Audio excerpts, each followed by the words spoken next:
consciousness and being a mind is a very important noticing about the way your interior reality actually is. So we have introduced ourselves to an approach to truth, which I call contemplative inquiry, where your consciousness, your I, is using a method here.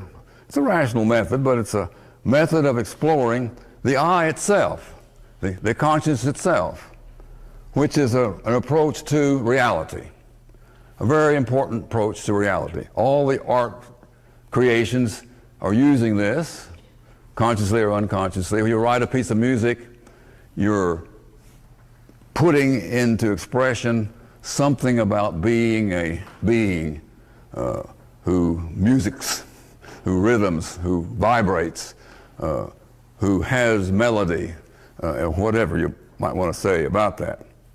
Now there's another approach to truth, equally important, and in fact we have made more important, which we might call scientific research. And this is consciousness using the method of scientific research to look at not I, not consciousness, but it. Some kind of it,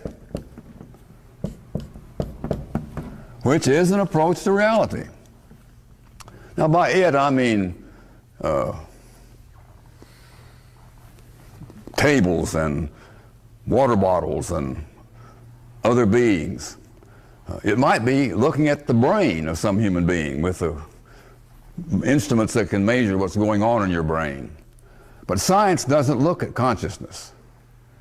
It only looks at manifestations of consciousness like brain vibrations or behaviors of conscious beings, animals and humans.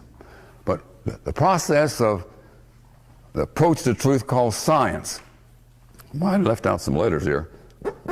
Scientific research is to look at the its. So if you're a brain researcher, you're interested in what consciousness is going on in the person whose brain you're looking at. But if you want to know, you have to what? Ask that person who's the brain owner what they're feeling. And then you can see if that particular feeling or state of consciousness corresponds to the electrical instruments that you're using to observe brain waves and so forth. You see that? A psychologist has to sort of straddle these two approaches to truth, because you don't know anything about your psyche without looking inside to see a psyche. And so there are behavioral psychologists who emphasize behaviors and reports as a clue to understanding everything about your psyche, which is of course not possible actually, because they have to correspond to what they experience inwardly. And then there are depth psychologists who emphasize the contemplative inquiry pole for understanding the psyche, even though they would also have the scientific look at your brain and your behavior as part of their reference in elaborating their psychology. These are very important discussions for understanding what I call in the first part of this book, the enigma of truth. This contemplative inquiry is an approach to truth about reality. And this scientific research is an approach to truth about reality. And it's the same reality that's being approached. But contemplative inquiry can't see scientific research approach. And the scientific research can't see the contemplative inquiry approach, because it's only dealing with its. It's not looking at consciousness. It is part of the motif of science to not be subjective, but to be objective. And consciousness is not an object. Consciousness is only experienced directly by your conscious being looking at your consciousness. So the scientist is not studying consciousness. ever, only reports of consciousness, behaviors of conscious beings, but conscious itself, in order to even understand what you mean by the word, has to use this other approach to truth.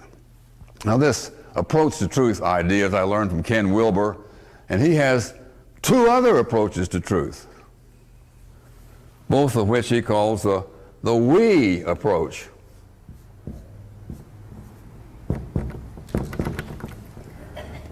And the we approach has two subcategories: approach to intimacy and the approach to commonality. These are my words, not his, but I think that's what he means. Although studying Wilber, you never know for sure what he means.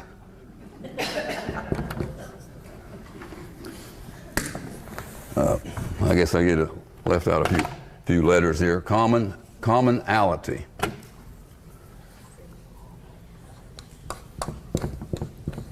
Well, let me say what these words mean. By intimacy, I mean the kind of thing that goes on when one eye confronts another eye. You're doing an experience of reality that's very different from simply looking inside your own consciousness. You're sharing consciousness. There's connection on an intellectual level, but there's also connection on an emotional level, on a sensory level, maybe on a sexual level. Intimacy is a dynamic of reality discovery that is bringing some of the it and some of the I together into an experience of one-to-one. Of course, it may happen in a group larger than one, but intimacy is a we approach to truth. We are a we being.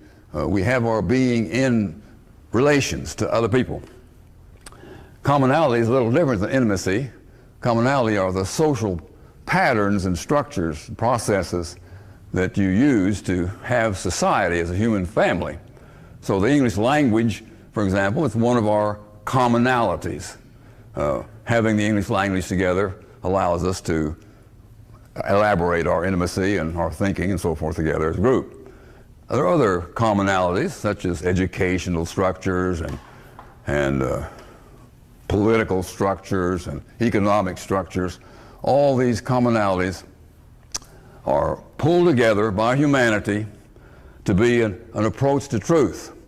If you want to talk about justice or social revolution or repair of society, you have pulled together things you've learned from the scientific approach to truth and things you've learned from the I approach to truth into proposals of workability for society. And this fact of workability, that this works, that this enables, that this has usefulness, is the test of truth that the approach of commonality has. We're going to focus, I won't go into more details on that, we're going to focus today on the contemplative inquiry approach. But just to have that in mind, that that's only one of four very important approaches to truth is helpful. And it's one reality we have on our hands here. There are several approaches. This is kind of discouraging to some people because there are people in the world who think that the scientific approach to truth should give us everything. And it can't give us everything, because the I is not even considered in this approach to truth. Furthermore, what we've learned in the scientific approach to truth is that it's approximate. The Newtonian, how would we say it, cosmos, cosmopoli,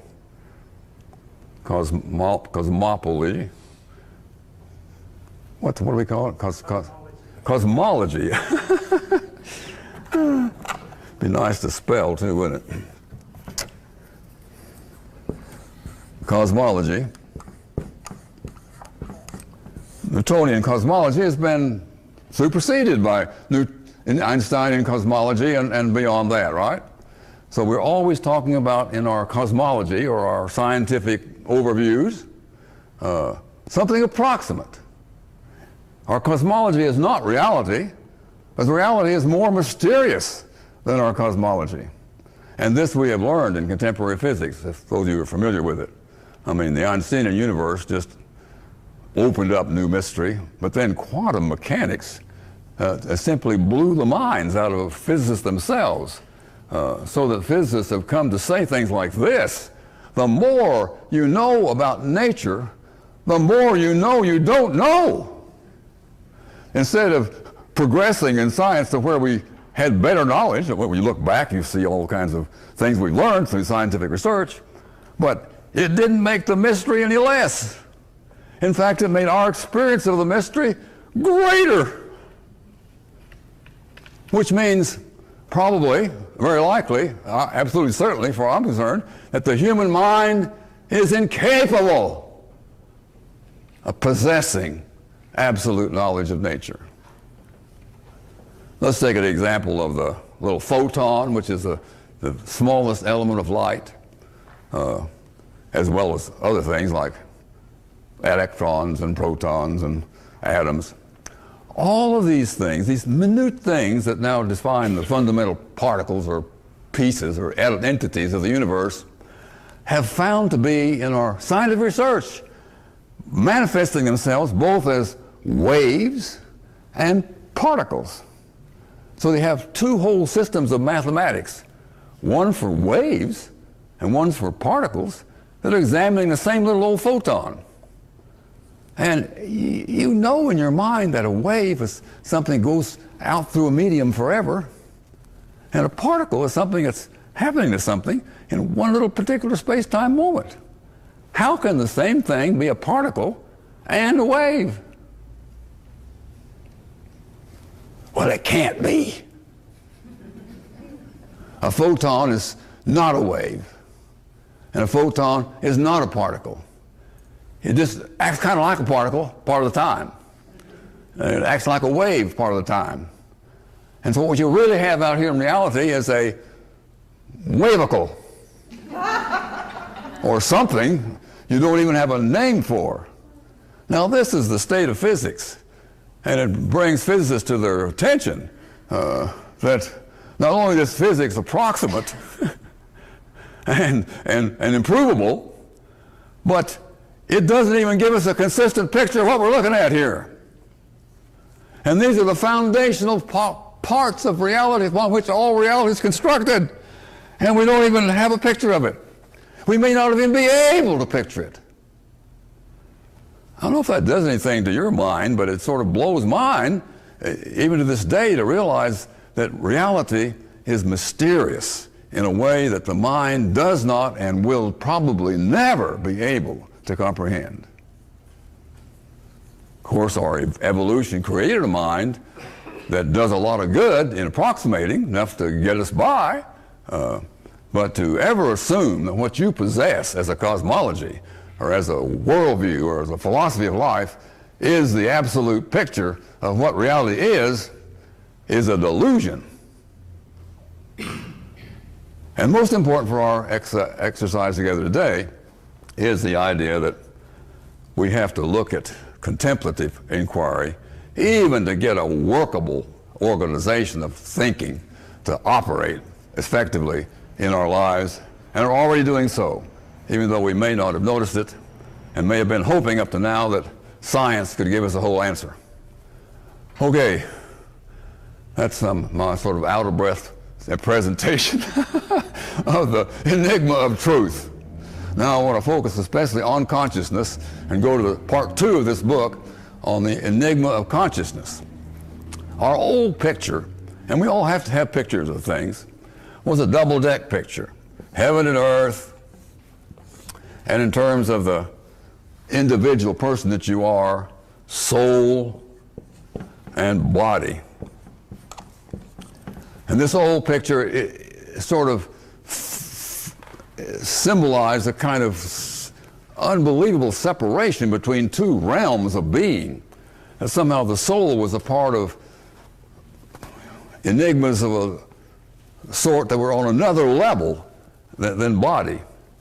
Body had to do with your participation in it, so to speak, and soul had to do with your participation in your I reality, in some sense. And we sometimes use the word mind for this. Mind meaning everything that went on inside your being. We sometimes use the word consciousness. We sometimes use the word will. Anyway, there's great arguments have gone on between the importance of mind over will, or will over mind, and so forth. Or mind over body, and body relation to mind. And this has been our picture for thinking about these things. Now, what we're discovering, I think, in our time is that will is an aspect of consciousness. Consciousness is not only taking in reality, but it's putting forth. And will is that dynamic of consciousness that is enacting something in the world. So it's consciousness that's doing your doing. And consciousness is also doing your taking in or being at attention to things. And we're using the mind to take in us, our consciousness of things. We're also using the mind to work out our putting forth things. So consciousness has become a category different than mind, and will has become a category that is a part of consciousness. Now, let me draw another picture, which is a more adequate picture, holding how these things might be understood better by us in our strange time. The consciousness is like the center. Might get a better marker here. Consciousness is like a center inside us. I don't know where inside us, whether it's inside our toes or our heart or our head, but somehow inside us there's a centering, because we can look in there and see consciousness centered. We see ourselves centeredly looking at our center. And then this consciousness that's centered is surrounded by interior functionings, the mind. Now, perhaps the mind is the same thing as the brain, but the mind is seeing the brain from the inside. You see that? The brain is seeing the mind from the outside. And it's a very different experience to look at somebody's brain and see all the electrical and chemical stuff going on, even though you know that's their mind, if they're looking at it from the inside. And it's kind of fun to have somebody look at things and have somebody else look at them from outside here. But anyway, the experience of a brain is exterior to the inner person, and the experience of the mind is the interior experience of consciousness of your brain. Also, the body as a whole out here is an experience of the world, but interiorly, what we're experiencing is feelings. I'm going to put the word toe here because there are feelings in our toe. Your whole body has feelings. When you move your muscles, you can feel those movements of muscle from the inside. Some of the chemical inside activity you can feel with your consciousness. Like you have a indigestion or something, you can certainly feel that. You can feel pain, you can feel pleasure, and so forth. There are all kinds of feelings. Emotional feelings are very complex inside feelings that have to do with how you're relating as a consciousness to the whole of your experience. And then there are very subtle kind of feelings like light and vibrations of sound and taste and smell and so forth. So interiorly you have feelings that are somehow related to your body, and you have thoughts that are somehow related to your brain and total nervous system. And then there's an outside again of your particular body and its interior going onnesses. There is the world around you. And then there's this something else going on, and that is the fact that consciousness is centered in you, but it's also like a I don't know what, a pattern of wave that surrounds you. There's a subtle vibration of things going on around your body, in this world around you. The Chinese have some exercises called Qigong and Tai Chi. Maybe some of you are familiar with it. Anyway, one of the great exercises of both of those disciplines is gathering and sinking the Qi. And it's a feeling you are gathering something when you gather, and that you are feeding your original mouth something you gathered. This is the Chinese insight. You ask them, what is Qi that you're gathering and centering here? What is this Qi? And they say, oh, it's an energy. Why don't we just sort of guess that the energy they're gathering and feeding is consciousness? That sort of gives us a picture of consciousness we may not have. Let me illustrate this. Close your eyes and hold your hand up, your right hand up. And tell me when you feel something. No. Okay. We didn't have cheek to cheek, but we had chi to chi. Okay? Well, that may seem like a little teensy proof of this mysterious fact that consciousness is like a wave that goes out to the stars, very intense right close by, and extremely intense in this center. And everybody is such a mysterious being.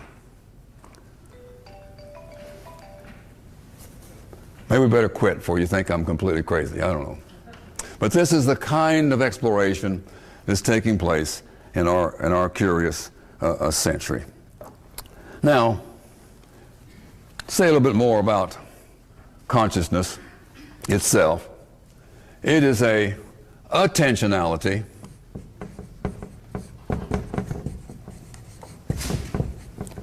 and an intentionality.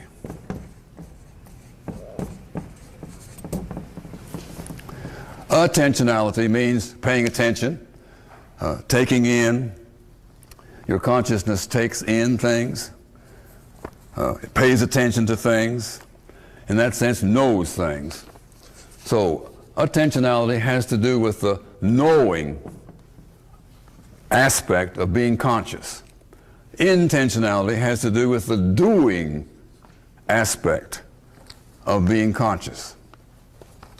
And you use the mind to do your doings, but it's consciousness that's doing. When you say, raise my arm, consciousness did that. The muscles helped, but the muscles just did what they were told. It's not that there's some physical form that's raising my arm, really, although physical forms are used, of course, and the mind is used. But raise my arm is a command conscience is giving to my arm going up. And everything you do is originating in this mysterious consciousness, using your mind, using the muscles to do it. And the same is true with knowing. Your mind doesn't know anything. Your mind knows nothing. It's consciousness that knows, using the great facilities of the mind. This is not a depreciation of the mind. The mind is a computer of amazing capability. I mean, some of the artificial intelligence we've created with our computers are amazing, but they really just speed up certain little things that the human mind can do, and there's a lot of other things that the human mind can do that the best computer cannot do. As a matter of fact, the consciousness of a cat is way beyond what any computer, however powerful, can do. This is the amazing thing about consciousness. Of course, the computers are very helpful in extending the capacity of our mind into things. But the knower, the attentionality factor in your consciousness is your consciousness. And this intentionality. And beneath your knowing and doing is, of course, something called being. Now, being your being doesn't even take your mind. Being your being is in a way like doing nothing. It's your consciousness being your consciousness. It's your consciousness surrendering to being the consciousness that you are. And so this kind of experience of infinite silence, as we sometimes call it in meditation, is an experience of your consciousness being itself, in the context of being the whole part of the wholeness of being that your consciousness is being. And what we call sin and malice and bondage and despair, these are all malfunctions in being your being. They have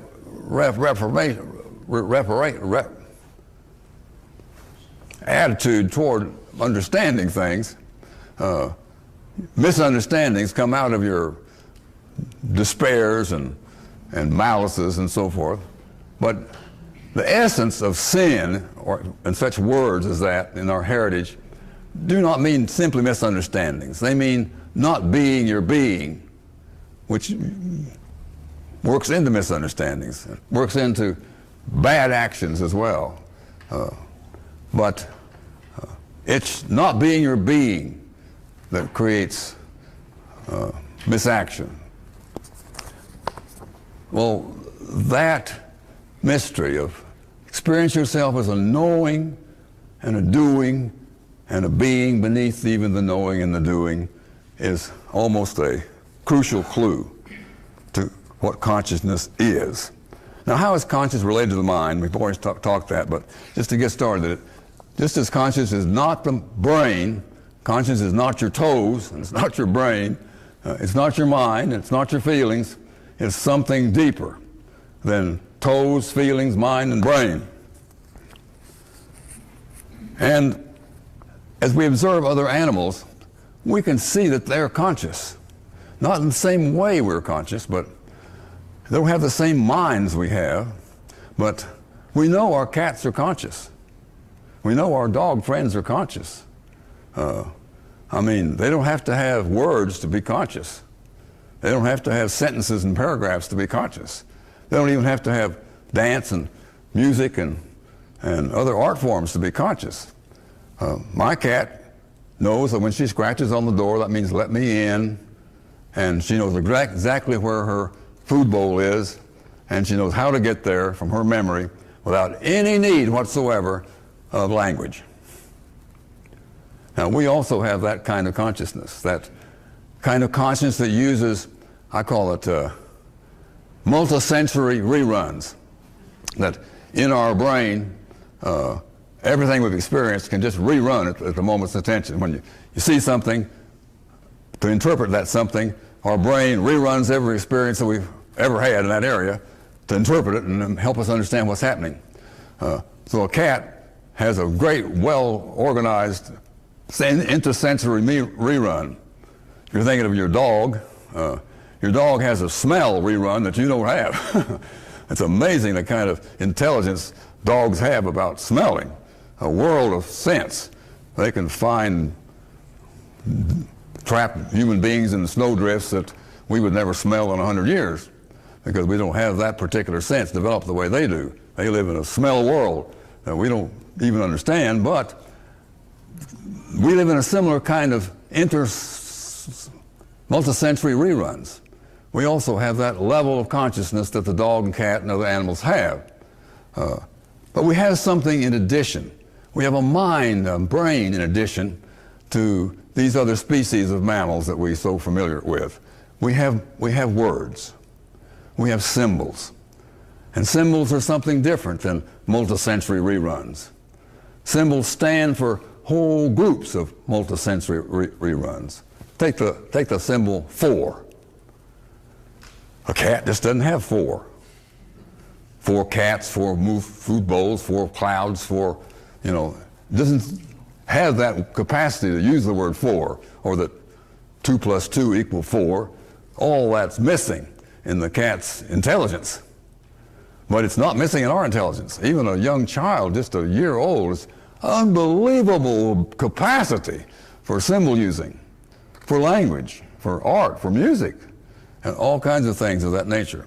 So obviously, our consciousness is being given tools that other species just do not have, or haven't developed to that extent. It may be that there are certain chimpanzees and porpoises who are on the edge of springing into symbol using. They say elephants celebrate their dead by standing and circling their trunks. Maybe that's a beginning. I'm way off here. At any rate, you get the idea. We have a development of consciousness. As if evolution that consciousness is this something in the universe that has a propensity to become more conscious. And that's an interesting way of looking at our evolution.